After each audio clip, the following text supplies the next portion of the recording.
নমস্কার, আশা করি আপনারা প্রত্যেককে ভালো আছেন দর্শক বন্ধু। আজকের ভিডিওটি মকর রাশির জাতক বা জাতিকাদের জন্য বিশেষ গুরুত্বপূর্ণ হতে চলেছে। দর্শক বন্ধু, সুখের আশায় সবাই থাকে। প্রত্যেকটা মানুষ কিন্তু সুখ এবং শান্তির পেছনে লাইফের অর্ধেকটা সময় কিন্তু আমরা ছুটে থাকি। এহেন পরিস্থিতিতে এই মকর রাশির জাতক বা জাতিকারাও এখান থেকে কিন্তু দূরে নয়। আজকে মকর রাশির জাতক বা জাতিকাদের কিছু শুভ কিছু অশুভ বার্তা আপনাদের সামনে তুলে ধরবার চেষ্টা করব।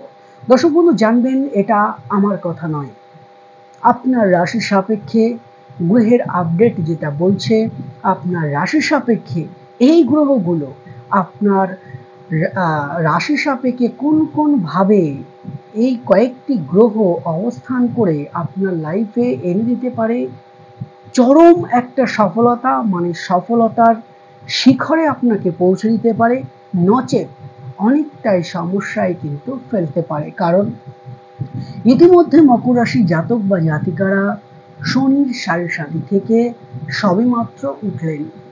দেখুন, শনির সাড়ে সাথী থেকে ওঠার সাথে সাথে দুটো গ্রহ কিন্তু আপনাদের পরীক্ষা নেওয়া শুরু করে দিয়েছে।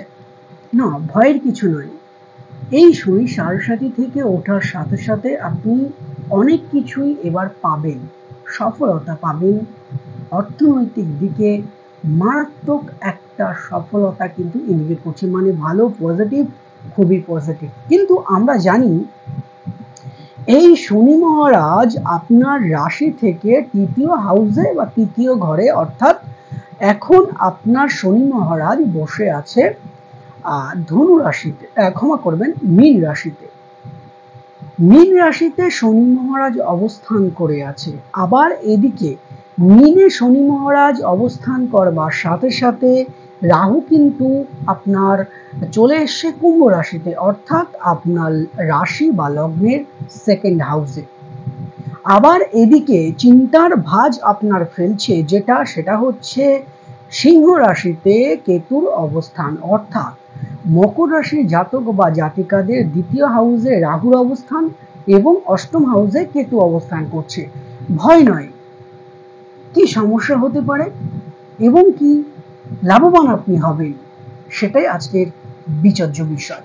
তার পাশাপাশি দেবগুরু বৃহস্পতিও কিন্তু আপনার রাশির ষষ্ঠ ভাবে এসে অবস্থান করেছে। দেখুন, সাড়ে সাথী থেকে, আবারও বলছি, সাড়ে সাথী থেকে আপনি কাটিয়ে উঠলেন, চলছেন, আপনি ভাবছেন যে আমি একটা সুখের সন্ধান খুঁজব, অতি অবশ্যই আপনি পাবেন। অর্থনৈতিক সংকট যদি আপনার থেকে থাকে, সেদিকটা আপনি নিশ্চিন্তে থাকুন। কিছু না কিছু সফলতা বা কিছু না কিছু অর্থনৈতিক বাধা আপনাকে অতি অবশ্যই কাটাতে সক্ষম হবে এই শনি মহারাজ। তবে জানবেন, এই শনি মহারাজ আপনার রাশি থেকে তৃতীয় হাউসে অবস্থান করে আছে।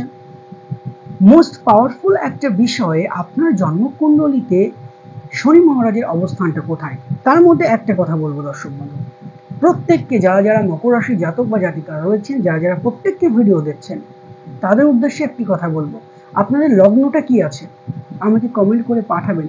জাস্ট লগ্ন, ডেট অফ বার্থ নয়, আপনার লগ্নটা যদি জানা থাকে, দেখা যাচ্ছে যে কোনো একটা লগ্ন কিন্তু মকর রাশি। আমি আর চাইছি মকর রাশি জাতক বা জাতিকাদের এক্স্যাক্টলি সমস্যাটা কোথা থেকে আসবে। আপনার রাশি থেকে দেখা যাচ্ছে আপনার মেষ লগ্ন, মকর রাশি, আরেকজনের বৃষ লগ্ন, মকর রাশি, আরেকজনের মিথুন লগ্ন, মকর রাশি। ওই জন্য লগ্নটাও কিন্তু মোস্ট পাওয়ারফুল একটা ভূমিকা প্লে করে আমাদের জন্মকুণ্ডলিতে।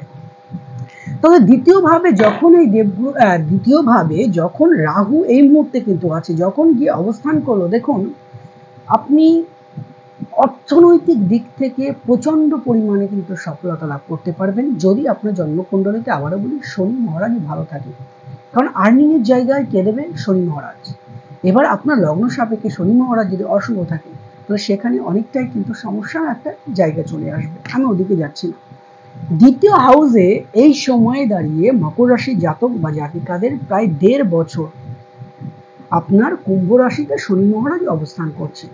জ্যোতিষশাস্ত্রে কথিত আছে বা আমরা দেখেছি, জ্যোতিষশাস্ত্র অনুযায়ী দ্বিতীয় হাউসে যখন রাহু গিয়ে অবস্থান করে, আপনাকে প্রচুর মালামাল করে দেবে, অর্থাৎ অর্থনৈতিক দিক থেকে আপনাকে প্রচন্ড রকমের সফলতা আনতে বাধ্য হবে এই রাহু। অনেকে লটারি পেতে পারেন, অনেকে ফাটকামূলক টাকা পেতে পারেন, হঠাৎ করে একটা কাজও পেয়ে যেতে পারেন, হঠাৎ করে প্রমোশনও হয়ে যেতে পারে। কিন্তু রাহু যেটা দেয় সেটা কিন্তু দীর্ঘস্থায়ী দেয় না। রাহু যেটা দেয় একটা নির্দিষ্ট সময় পর্যন্ত আপনি আনন্দ ইয়াস করতে পারবেন, তারপরে গিয়ে এই রাহু আপনাকে কিন্তু অনেকটাই ফেলে দেবে। অর্থাৎ যতই আপনি ইনকাম করুন না কেন, মনের মধ্যে অহংকার আনবেন না। এটা আপনার পরীক্ষার সময়, এটাও আপনার পরীক্ষার সময়। এই রাহু যে আপনাকে দিচ্ছে বা দেবে, এটা আপনি কিভাবে খরচ করছেন। আপনি যদি মনে করেন এটা দীর্ঘস্থায়ীভাবে রাখতে চান, মনে করুন এই 1.5 বছরে আপনি 5 লাখ টাকা বা 50,000 টাকা বা 25,000 টাকা আপনি সঞ্চয় করলেন। 25,000 টাকা এই 1.5 বছরে সঞ্চয় বলেছে, সমস্ত কিছু খরচ মিটিয়ে আপনি এই 1.5 বছরে 50,000 টাকা আপনি আর্নিং করলেন। তো সেই 50,000 টাকার বা প্রতি বছরে বা প্রতি মাসে আপনি 10,000 টাকা করে সঞ্চয় করছেন। তাহলে প্রতি মাসের আপনার সঞ্চয়িত টাকা থেকে অন্তত 500, 600, 1000 টাকা বা 100 টাকা বা 200 টাকা গরিব মানুষকে দান করবেন এবং পশু পাখিকে খেতে দেবেন। এতে করে রাহু সন্তুষ্ট হবে। তার পাশাপাশি আপনাকে অর্থনৈতিক দিকটাও কিন্তু অনেকটাই শক্তিশালী করবে এবং দীর্ঘস্থায়ী রাখার সম্ভাবনা অনেকটাই থাকছে। কারণ রাহু চিরস্থায়ী দেয় না, রাহু জোয়ারে দেয়, ভাটায় সমস্ত কিছু কিন্তু টেনে নিয়ে যায়। আপনার প্রত্যেককে জানেন, আমি প্রতি ভিডিওতে বলি, ওই জন্য এটা মাথায় রাখবেন। দ্বিতীয় হচ্ছে আপনার মুখের ভাষা, দ্বিতীয় হচ্ছে আমাদের খাদ্য, দ্বিতীয় হচ্ছে আমাদের নেশার জায়গা। অর্থাৎ আপনার রাশির দ্বিতীয় হাউসে রাহু অবস্থান করছে মানে আপনার মুখ থেকে অপ্রিয় সত্যি কথা বেরিয়ে যাবে, মাথা গরম হয়ে যাবে, আপনি সহ্য করতে পারবেন না মানুষের কিছু কিছু কথা, মুখের ওপর কথা বলে দিলেন, শত্রুতা বেড়ে গেল। দ্বিতীয়ত নেশার দিকে মন কিন্তু প্রচন্ড রকমের টানবে আপনার। যারা মকর রাশি জাতক বা জাতিকা রয়েছেন, অনেক সহ্য করেছি আর পারছেন না বা নেশার দিকে, তো যারা মকর রাশি রয়েছেন এই দিকটা একটু অতি অবশ্যই আপনি সাবধানতা অবলম্বন করবেন, বিশেষ করে 1.5 বছর। কারোর সাথে খারাপ কথা বলবেন না, খারাপ ব্যবহার করবেন না, সেটা কিন্তু আপনার জন্য খুবই ভালো। আচ্ছা, ঠিক তার পাশাপাশি আপনার রাশির মালিককে শনি মহারাজ, শনি মহারাজ অবস্থান করে আছে কোথায়? মীন রাশিতে। এতে করে আপনার মধ্যে একটা পজিটিভ জায়গা কিন্তু আপনি দেখতে পাবেন, মনের আশা বাড়বে। শুধু যে রাহু দ্বিতীয় এলো মানে সমস্ত কিছু খারাপ নয়। আমি গ্রহ থেকে গ্রহ, ভাব থেকে ভাব এবং গ্রহের অবস্থান সম্পর্কে সম্পূর্ণ ডিটেলস জানানোর চেষ্টা করব।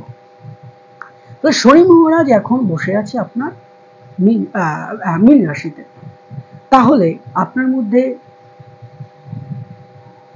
যে আগ্রহ, যে আমি একটা অনেকদিন থেকে একটা কাজ করব, আমি করতে পারছি না, বাধা বিঘ্ন একের পর এক আসছে, সে আপনার পরিকল্পনা ছোট হোক কিংবা বড় হোক, আপনি সফলতা বা সেই পরিকল্পনা অনুযায়ী কাজ করতে পারেন। তবে লোন থেকে, কাউকে টাকার ধার দেওয়া থেকে বা হিউজ পরিমাণ ইনভেস্ট করা থেকে একটু নিজেকে বিরত রাখবেন।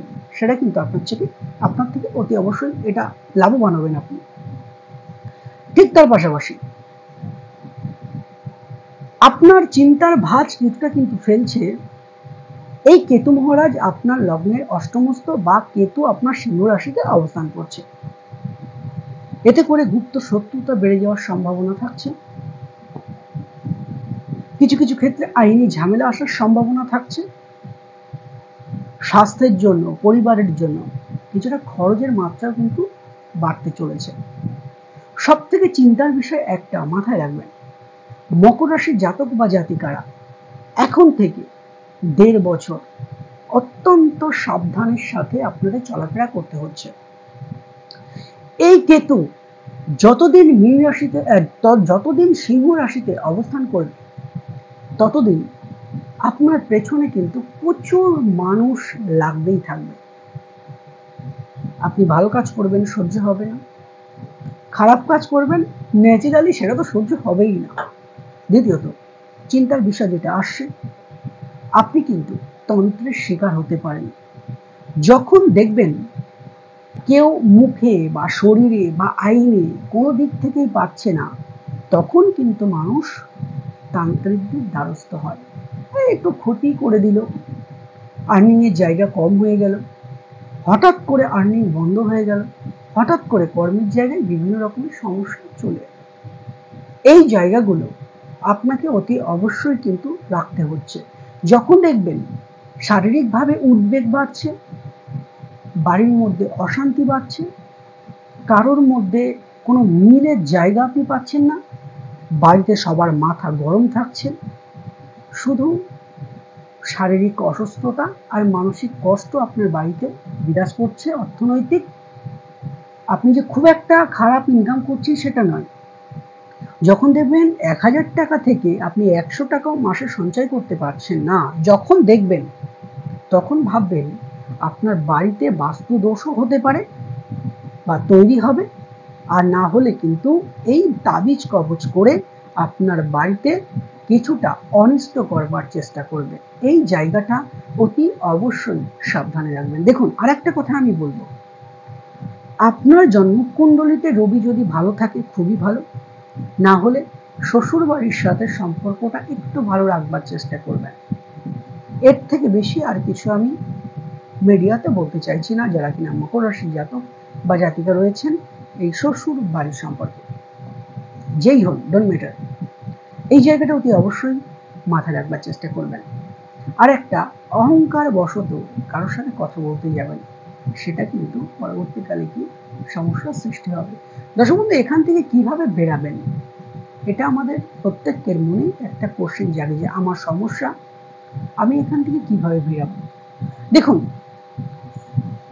শনি মহারাজ থাকছে মীন রাশিতে, অর্থাৎ তৃতীয় ভাবে।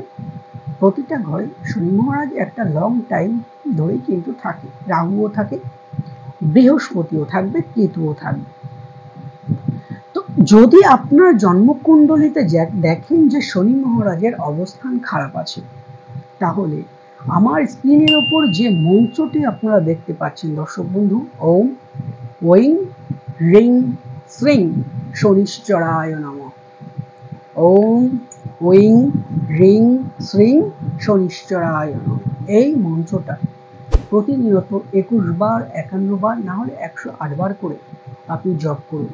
দেখুন, আমরা বাড়িটা একতলা করি বা দোতলা করি কি ফ্ল্যাট করি, দেখবেন আমাদের নজর থাকে কিন্তু ভিত অর্থাৎ কলামে।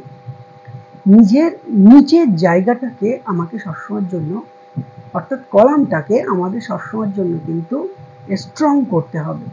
ঠিক একই রকম ভাবে আমরা যদি দেখি, আপনার মকর রাশির মালিককে শনি মহারাজ, আর আপনার জন্ম কুণ্ডলিতে শনি মহারাজ যদি খারাপ থাকে দর্শক বন্ধু, তো শনি মহারাজের 7.5 থেকে পেরিয়ে গেলেও এই শনি মহারাজ আপনার জন্ম কুণ্ডলিতে খারাপ থাকার জন্য আপনি ততটা লাইফে কিন্তু সেরকম কিছু করা খুব কষ্টকর হয়ে যাবে, অর্থাৎ প্রচুর পরিশ্রম করতে হবে। কারণ শনি মহারাজ প্রচন্ড রকমের পরিশ্রম করায়, কারণ শ্রমের কারকই হচ্ছে শনি মহারাজ।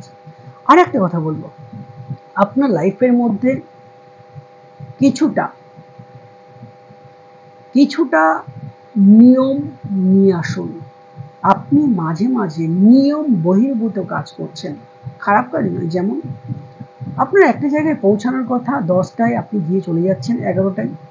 ডিসিপ্লিন একটা আপনার লাইফে আনতে হবে, কারণ এই ডিসিপ্লিন আপনাকে বিনষ্ট করবে কিন্তু এই শনি মহারাজ। দেখুন, এই শনি মহারাজ আপনাকে বারবার ধাক্কা দিয়ে দূরে ফেলবার চেষ্টা করবে যদি শনি মহারাজ জন্মকুণ্ডলিতে খারাপ থাকে। ধাক্কা দেবে বারবার, দেখবে আপনি বিপথে যাচ্ছেন না সুপথে যাচ্ছেন। একটা লং টাইম ধাক্কা প্রেসার দেওয়ার পরে যখন দেখবে যে না, আপনি সমস্ত ঘাত প্রতিঘাত সহ্য করেও আপনি সৎ পথেই আছেন, তখন শনি মহারাজ আপনার সেখান থেকে তুলে নিয়ে আসবে। ওই জন্য এই শনি মহারাজের বীজ মন্ত্রটা, বা শনি মহারাজ আপনার জন্মকুণ্ডলীর একটা স্ট্রং ভিত, রাশির মালিক যদি ভালো না থাকে তাহলে জন্মকুণ্ডলিতে যতই শুভ যোগ থাকুক না কেন সেগুলো কিন্তু অ্যাক্টিভ হতে পারে না। ওই জন্য ওই মন্ত্রটা বারবার বলছি, প্রতিনিয়ত জপ করুন। বৃহস্পতির দৃষ্টি আপাতত আপনার রাশিতে দেখা যাচ্ছে না, সেক্ষেত্রে শনি মহারাজের হাত ধরেই আপনাকে চলতে হচ্ছে। লবণটা কম খাওয়ার চেষ্টা করবেন, চর্বি জাতীয় জিনিস যত পারবেন কম খাওয়ার চেষ্টা করবেন। নুনটা একই ব্যাপার, কম খাবেন, সেটা আপনার জন্য খুবই ভালো। আর যে কথাগুলো বললাম, পশু পাখিকে খাওয়ানো এবং মন্ত্রটা জপ করে যান, আপনার লাইফের টুকিটাকি প্রচুর সমস্যার সমাধান এই শনি মহারাজের বীজ মন্ত্র থেকেই আপনি কিন্তু পেরিয়ে যেতে পারবেন। প্রত্যেকে ভালো থাকুন, সুখে থাকুন এবং শান্তি থাকুন।